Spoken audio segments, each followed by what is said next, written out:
We tested it 3 times. We sent it to 2 other labs. The result kept coming back the same. That was the lead geneticist speaking in 2019, shortly after a natural history museum. London team finished sequencing a row of small, fragile teeth pulled from chambered tombs scattered across Neolithic Britain. The teeth were older than the Sarsens at Stonehenge. Some were older than the Bluestones. And the ancestry written inside their enamel did not match the ancestry written inside the bones of the people who finished the monument. For most of the last century, the assumption was simple and almost familial. The men and women who hauled the Bluestones from the Preseli Hills, who shaped the lintels, who aligned the heelstone to the midsummer sunrise. Those were our ancestors. The Britons who became the Britons. A continuous thread running from the chalk plain to the present village pub 3 miles down the road.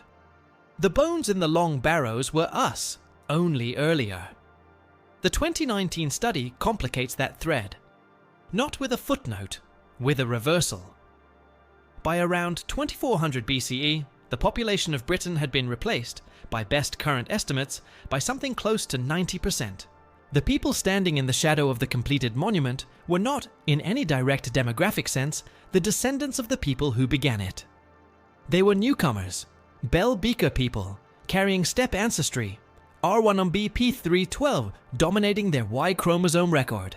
And the monument they walked around, the one we still walk around, was finished, or at least used, by strangers. Begin in the dark. A long barrow at West Kennet, or further west on Salisbury Plain. Chalk dust rises when you brush the edge of a tibia. It smells faintly of old rain on stone. The dig assistant, call her the dig assistant, because the real ones rotate through every season, lifts a molar with tweezers and bags it. The tooth is roughly 5,000 years old. It belonged to a farmer. The farmer ate cereals, kept cattle, buried their dead in collective tombs, and almost certainly stood inside, or near, the first ditch and bank circle that would one day become Stonehenge. That farmer's DNA, when read, would say something specific. Anatolian Neolithic ancestry, the genetic signature of the people who, thousands of years earlier, brought farming out. Of the Fertile Crescent, up through Greece, across the Mediterranean, into Iberia, and finally into the British Isles by way of the Atlantic facade and the Channel. Their Y haplogroups skew toward G2A, with a thinner thread of I2A from the older Western hunter-gatherer population that the farmers absorbed on their way. Their maternal lines carry the same Anatolian signal. They are not local in the deep sense, but they had been in Britain for at least 1,500 years before the first stone of Stonehenge was set upright, and by any reasonable measure, by 3000 BCE, they were the Britons. The single haunting clue is this: those lineages are now almost entirely gone from modern British Y DNA. G2A barely shows. The Anatolian farmer paternal signature, so common in the long barrows, dwindles to a trace by the Bronze Age and never recovers. Something happened between the Bluestones arriving and the Sarsens being raised. Something happened between the first phase and the last. For decades, archaeologists tried to explain Stonehenge without that piece of evidence because the evidence did not exist yet. The theories piled up, and most of them failed. The Druid theory, the romantic one, pushed by antiquarians like John Aubrey in the 17th century and William Stukeley in the 18th, placed Iron Age priests at the center of the monument's construction. Wrong by roughly 2,000 years. Stonehenge predates. The Druids, by longer than the Druids, predate us. That theory died slowly, but it died. The astronomer-priest theory, Stonehenge as a precision observatory, a Neolithic computer for predicting eclipses, captured the public imagination in the 1960s. It still survives in softened form. The solstice alignment is real. The lunar standstills may be real, but the idea of a single, learned cast designing the whole monument as a calculating machine has not held up against the messier evidence of phases, rebuilds, and abandonment. Stonehenge was not a blueprint. It was a project that ran for 1,500 years and changed hands. The local quarry theory that the Bluestones were glacial erratics dragged a short distance, not transported from Wales, flickered through the literature for a generation. It was a tidy answer to an impossible logistics problem. How do you move 80 stones, each weighing 2 to 4 tons, across 240 kilometers of forest, river, and coast in the 4th millennium BCE? You don't, the argument went. They were already nearby. That answer collapsed in 2015. Mike Parker Pearson and his team at UCL traced the bluestones to 2 specific outcrops in the Preseli Hills of West Wales, Carn Gildog and Craig Rossi Fellin. Not glacial erratics, quarried, worked, levered out by human hands. The geology matched at the level of mineral inclusion. The quarry faces still held the wedge marks and the loading platforms. The bluestones had been carried by people. The how remains contested. Overland, by sea, by some combination, but the where is settled. Wales. The far side of the Bristol Channel, or the long way round by the Severn. Dead end. Whoever moved those stones knew exactly where they were going. That dead end is where most popular accounts of Stonehenge used to stop. A puzzle of logistics, a puzzle of religion, a puzzle of intent, but a puzzle whose central characters were assumed to be one continuous people.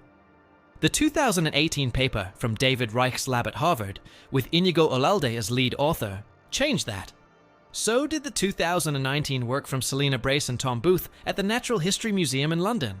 So did parallel sequencing efforts at Trinity College Dublin and the University of Tübingen. The modern breakthrough is not romantic. It is laboratory work. Brace and Booth pulled DNA from the petrous bone, the densest part of the human skull, the part that preserves genetic material best, of dozens of individuals from Neolithic Britain. They compared those genomes to a much larger set of Bell Beaker burials sequenced by the Reich lab. The pattern was clean enough to publish and stubborn enough to survive replication.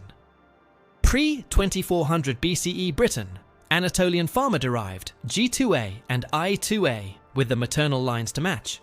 Post-2400 BCE Britain, a sudden surge of steppe ancestry, R1b P312, and its downstream branches R1b L21 and R1b DF13, mitochondrial lineages from the continent, and a body plan, when modelled, that was on average shorter and lighter boned than the Beaker incomers from the Lower Rhine. The investigation builds from there. Where did the Beaker people come from? And how did they cross? The current best answer points to the Lower Rhine and the Dutch coast, a continental staging ground where Beaker pottery, steppe ancestry, and a particular suite of metalworking and archery practices had already fused. From there, a North Sea crossing. Salt wind off the channel. Small boats, probably hide-covered, probably hugging coastlines. Not an invasion in any military sense. There is no archaeological evidence of mass violence at the contact horizon. More like a slow, generation-by-generation arrival. A trickle that became a tide.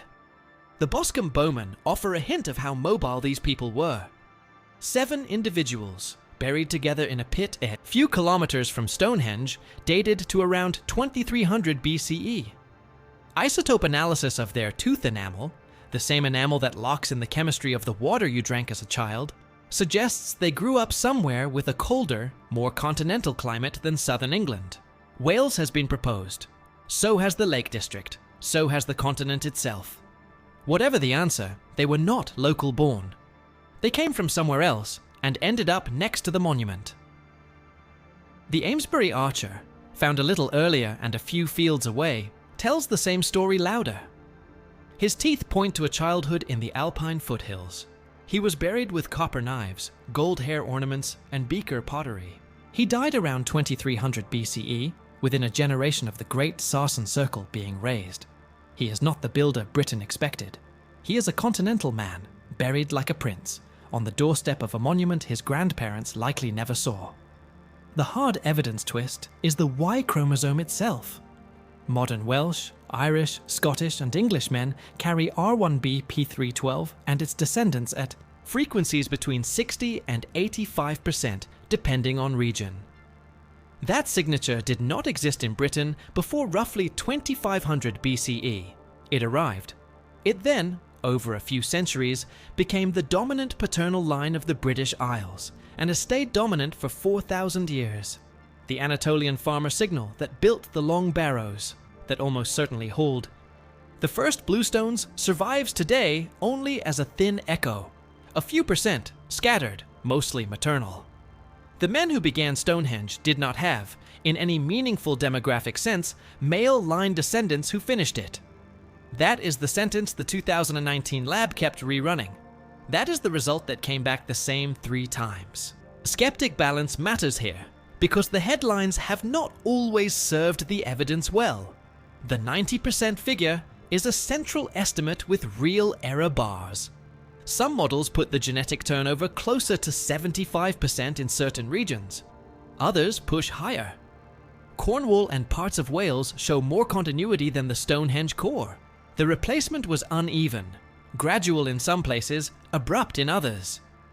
And the question of whether the Beaker arrivals built the final Sarsen phase, or merely inherited and used a monument already mostly complete, is genuinely open. The largest Sarsens, the Trilithons, the Great Horseshoe, were raised around 2500 BCE, right at the edge of the demographic transition. Whoever lifted them, the labor pool was probably mixed. The story is not a clean cut, it is a long blur with a sharp middle. There is also the cultural continuity question. The dead were still being placed near the monument after 2400 BCE. The solstice alignment was still being honored. Whatever the Beaker arrivals believed about the stones, they did not pull them down. They incorporated them. That suggests, at minimum, a transmission of meaning across the population shift. A translation, not an erasure. The monument was renamed, perhaps. Reread, but not abandoned. Absence as evidence is the quietest part of the case, and in some ways the most haunting. If the Anatolian farmer builders had simply mixed with the newcomers, in equal measure, we would expect their Y-lines to survive at meaningful frequency in modern Southern English men. They do not. The maternal record is slightly kinder. Some Neolithic mitochondrial lines do persist, suggesting that incoming Beaker men partnered with local women more often than the reverse. But the paternal silence is loud. A whole population of fathers, the fathers, who began the monument, leaves no male line trace in the grandchildren of the people who finished it. That is not a story of conquest in the cinematic sense. It is a story of demographic asymmetry. Incoming groups with metal, with horses eventually, with the bow, with a different social structure, having more surviving sons per generation. Multiply that small advantage across 12 or 15 generations, and you get the pattern we read in the bones. Mechanism without melodrama, not built and inherited by strangers. Not one people threading from bluestone to Sarsen. 2 civilizations sharing one monument across a hinge of 2 centuries. That is the reframe the DNA forces, and it is the one most popular tellings. Of Stonehenge still resist, because it is harder to narrate than a single tribe across a single sky. Stand on the chalk plain at dawn in late June. The heelstone is in front of you. The light comes up slow over the eastern horizon, and for a moment, the alignment that was planned 5,000 years ago does its quiet work. The sun rises where it was told to rise. The shadows fall where the builders meant them to fall. The bluestone heft, 2 tons of dolerite from a Welsh hill, sits in the inner horseshoe, as it has more or less, for 4,500 years. The hands that quarried that bluestone are not, in any direct paternal line, the hands that quarry stone in England today. The hands that raised the Sarsens are. Both sets of hands worked the same monument. Both believed something about the sun and the dead, and the center of the world. The DNA tells us they were not the same people. The monument tells us they may have been, in some way the genome cannot read, the same kind of people.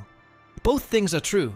The labs and the stones agree to disagree, and the disagreement is the whole story. The warmth comes in the small detail. There is a tooth, somewhere in a drawer at the Natural History Museum, that belonged to a child buried near a long barrow in Wiltshire around 3500 BCE.